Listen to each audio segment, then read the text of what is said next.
All right, got a new type of video, something I haven't done before, but been wanting to do it with my other scanners.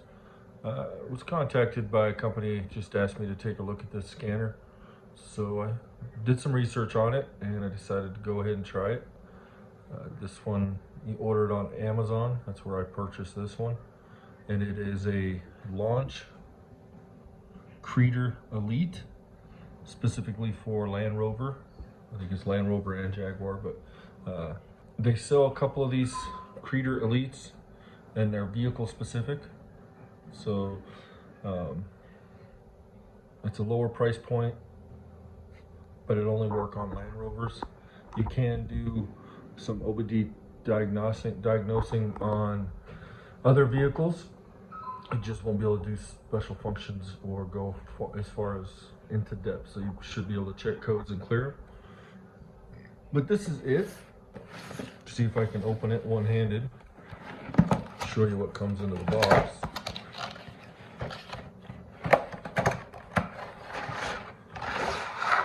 So it's pretty straightforward. This is your USB cable to connect it to your computer.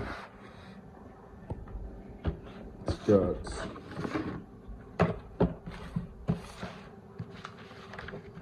user manual and a little quick start guide, both in several languages. This is the scanner. This is all there is to it, which is pretty nice. I'll try to pull out my other scanners, still have a protective film on it to compare the size so you have to see. This thing does not come off, so you don't have to worry about it coming loose. Comes with a cap on the end. This should give you your OBD connector. And then down on the bottom of the unit is where you have your ports. So you can get a SD card in there. You can connect your USB cable. I think it's a USB-C. And then that way you can... So this thing doesn't have its own battery. Doesn't have an external power source, power cord. So you can plug it into your OBD port and it'll power off of that. Or you could connect your USB cable to a powered USB port on your computer and it will power up that way as well. This is what we get. You can see it's handheld, fairly small. It's lightweight. It's got kind of a rubberized coating around the outside edges. It's got a touch screen.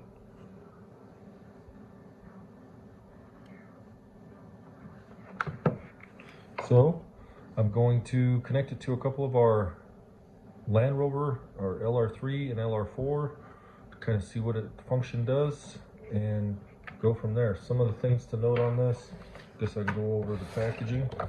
Kind of shows you some of the features. There's your links, multilingual. This particular one, like I said, I ordered on Amazon and it's got lifetime updates. So that I think is a huge thing. Just to give you a reference, I have an Autel scanner that came with 2 years free updates, and after that, to get another every year I would pay $1,200 just for the updates. My X tool came with 3 years of updates, free updates, and I think it's a lot less, like maybe $100 a year for updates on that one. So having free updates is definitely a plus. But what we're gonna do first, hook it up to the computer and get the updates running, make sure it's all up to date, and then we'll go down to the shop and hook it up to some of our cars. Okay, so we're showing that we're connected to the Wi-Fi. It has one network, one update available, so we'll go ahead and click on it. It's gonna probably check for new updates, so there's more than one. So we'll go ahead and update.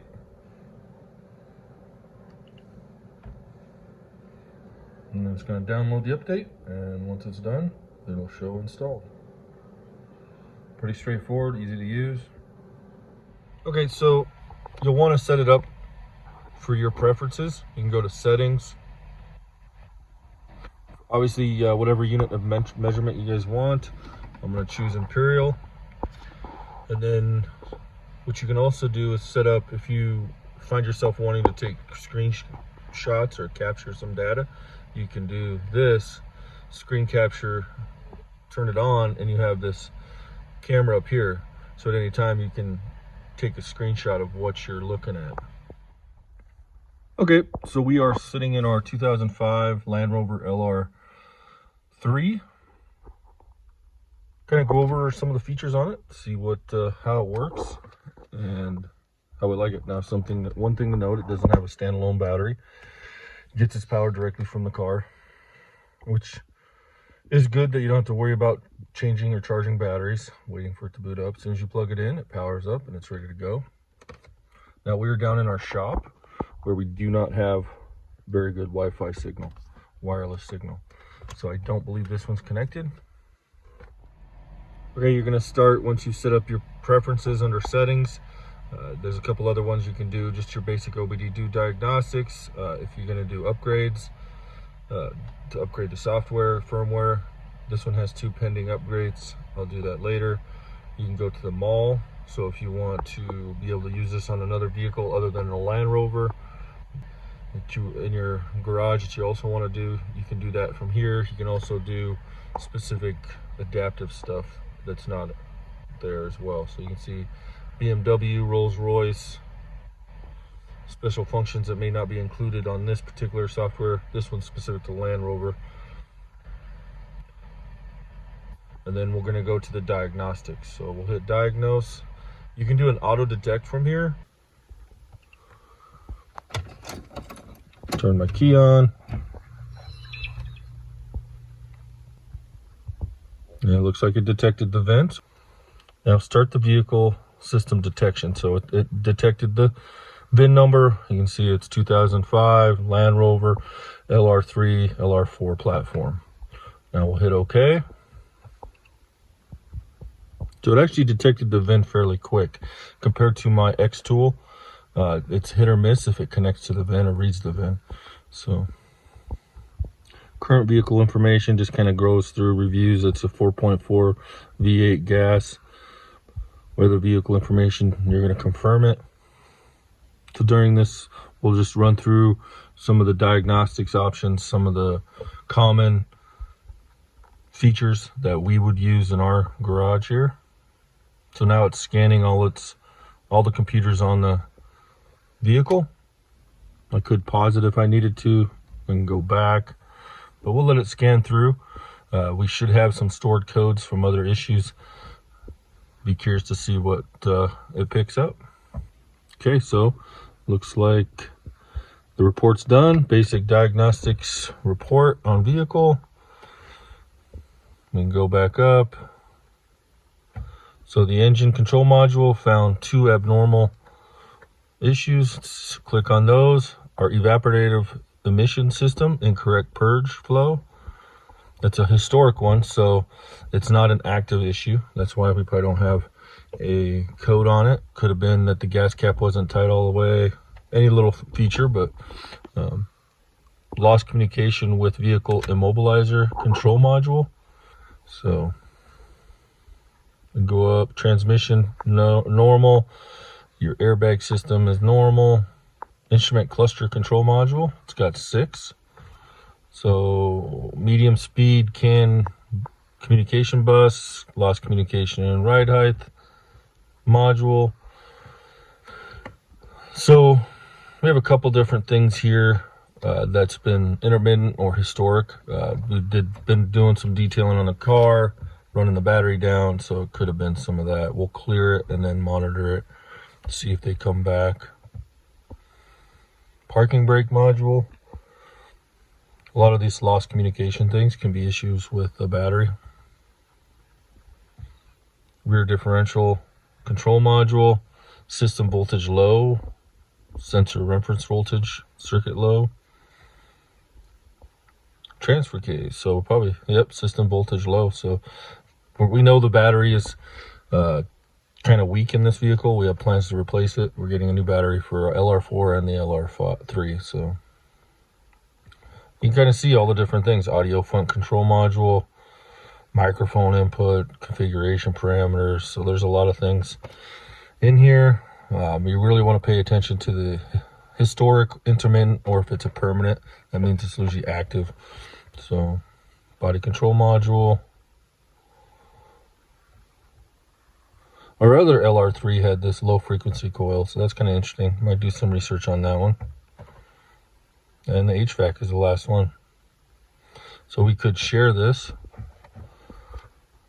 So now if you look up here, we lost our network because our signal is weakened. All right, so basically to change the wireless network, we just, from the screen that we were already on, we went to home, key down here, settings, network, and connected to the iPhone. You can see how it's connected to the iPhone there. So now we'll go back to home, hit diagnose, see if we can share. So if you wanted to send this to an email, definitely can.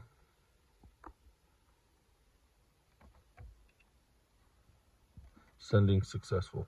So we'll go back, and from here we could easily clear the codes.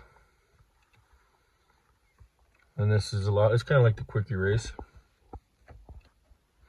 So it does show you the voltage on the system, 12.3, so that's good. And once it's done here, we'll go back to the other screen. Okay, so we can kind of go right through it, and everything looks good. Everything cleared. Would you like to end your diagnostics? So yes. On this one, down here is where you want to go through the Land Rover software or Jaguar. So we're going to click Land Rover. It's going to tell you what software is there, kind of go through what you can do with it. Recent updates. So we're going to hit OK. You can either manually enter the vehicle information, or what we're going to do is the automatic search. It's going to tell you to connect the device to your OBD port, turn your ignition on, and hit OK. So it read the VIN, tells us where our vehicle is, wants you to confirm that the information is correct. So here we can do another health report and go through it. It'll scan all the computers. You can go straight to the system selection, which will tell you if you want to go straight to the engine control module, the ride levels module. You can go right here to the engine control, and it gives you, doesn't give you the actual special functions from this menu, but you can read fault codes, you can clear faults, you can read live data. So we go in here, we can pick, we'll pick 4. I think we'll do battery voltage, we'll do engine temperature, we'll do oil temperature, and how about engine speed?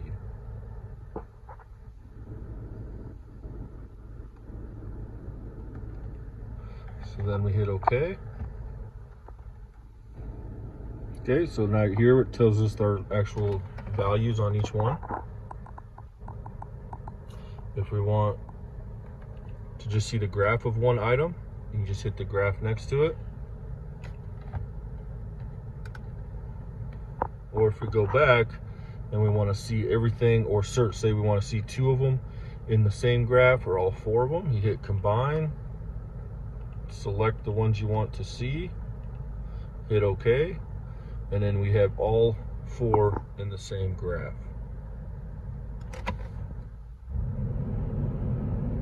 You can see I'm increasing RPM.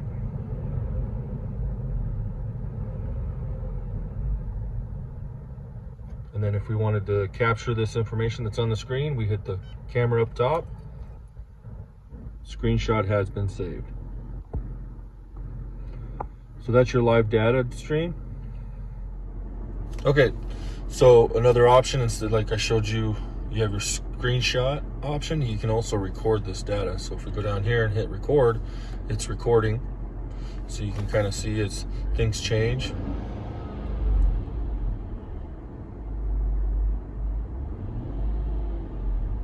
And then you just hit stop recording, and then you can label it, use the default name, and it's been restored, or it's been saved. Fortunately, you can't record the graph option, but at least you can view the data as you're recording it. So that's your data, live data stream. And you can do that for any one of your options. We can do an actuator test. Okay, so what we're gonna do is the engine malfunction indicator. So this would be your engine brake or check engine light. We'll select it. We'll change this. So you got to be careful not to hit the little book, but we'll hit the plus sign down here. It changes that to on. We'll look on our dash and we'll get our check engine light once we hit start. You can see the lights on right there. I hit the minus sign to turn it off and hit start. The check engine light goes on. So that's a function test of the check engine light. So you have that feature for all of these individual control modules. We can go to, say, the ride height, ride level control module. Same thing, you can read your fault codes, clear them. You can do live data stream and actuation test.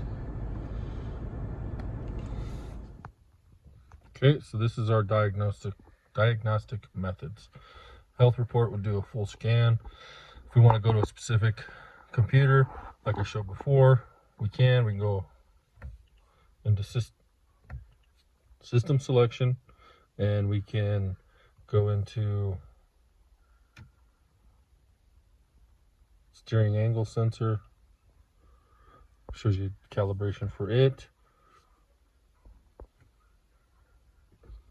We can go into air suspension. This is pretty slick. You can calibrate your suspension height. You can deflate the air suspension.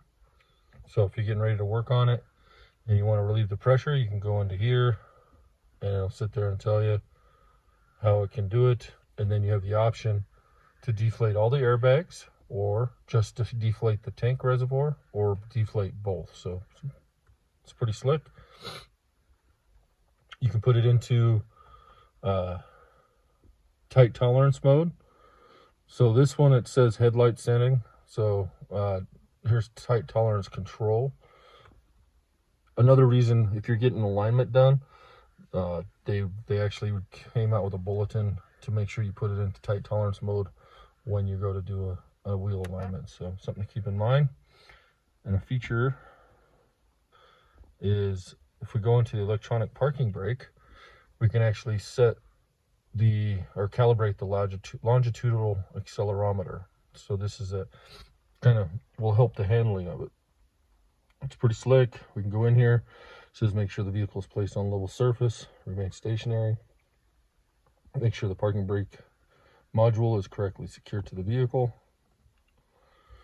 Then it just tells us to go through the different things. Ignition switch is on. Calibrated. Now you're going to want to continue.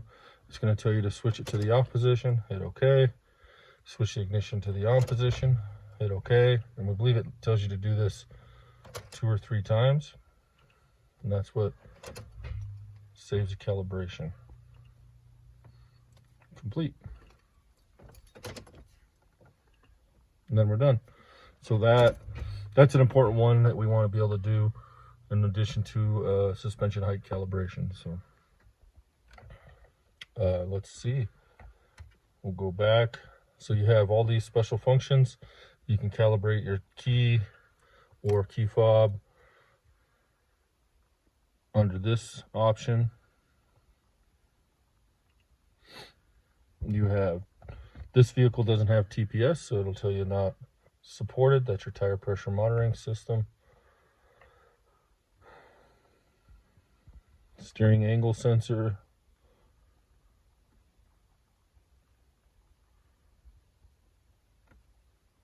Some transmission calibration. So if you purchase a new or a new to you Land Rover, LR3, LR4, Range Rover, one of the things they do recommend, and this also applies to other vehicles, is if you can go in and clear the adaptation, or if you change the transmission fluid, because it's a new type of fluid, the transmission has to adapt to that, relearn it. If you don't, then you may notice some poor performance. So you can come in here and you can clear the last adaptation, and then it'll start relearning how you drive and how the new fluid works. So that's a good feature. You can bleed your brakes.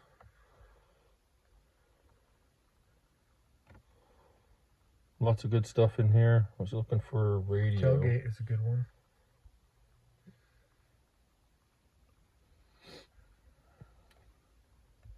So this one you can calibrate your sunroof. So if we had to replace the sunroof on the white 2006 Land Rover, once we put it in there, it has to be calibrated. So this would be an option, and it sits there and goes through and just make sure that it's functioning properly.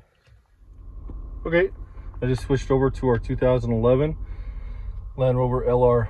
So we're just gonna run a scan on it, see what kind of result we get. And I'm just gonna see if we have different functions, seeing how this is 6 years newer. All right, so we're gonna go into diagnostics.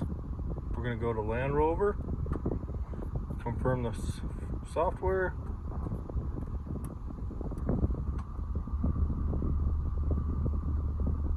Okay, so we're gonna do the automatically search.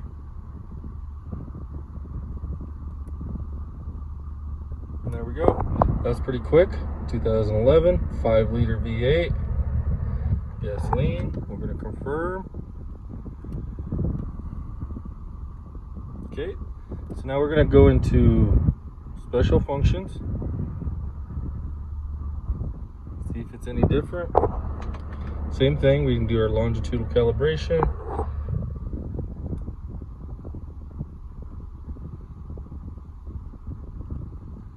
We got calibrate, deflate, enable, freeze mode, tight tolerance mode.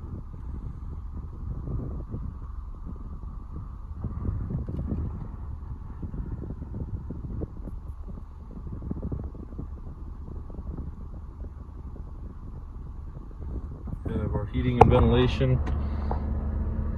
So you can see how this has different options because it's newer, so there's more things that are supported by it. Let's see,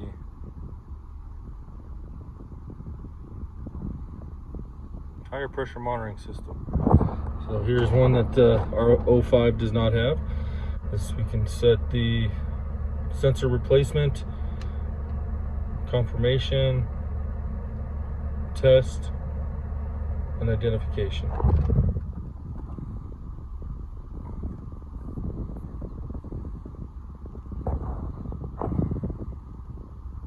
So there's our sensor identification numbers for each tire, including the spare. Okay, so we're doing a health scan on the LR4. We should have lots of codes on this one because I've had the battery out. I actually took the battery out of this one and put it into the 2005 or 2006 LR3, and I'm going to go into town and pick up a new battery for this one. So, but I put a new battery in this. I put a spare battery into this one while we test this scanner out. So.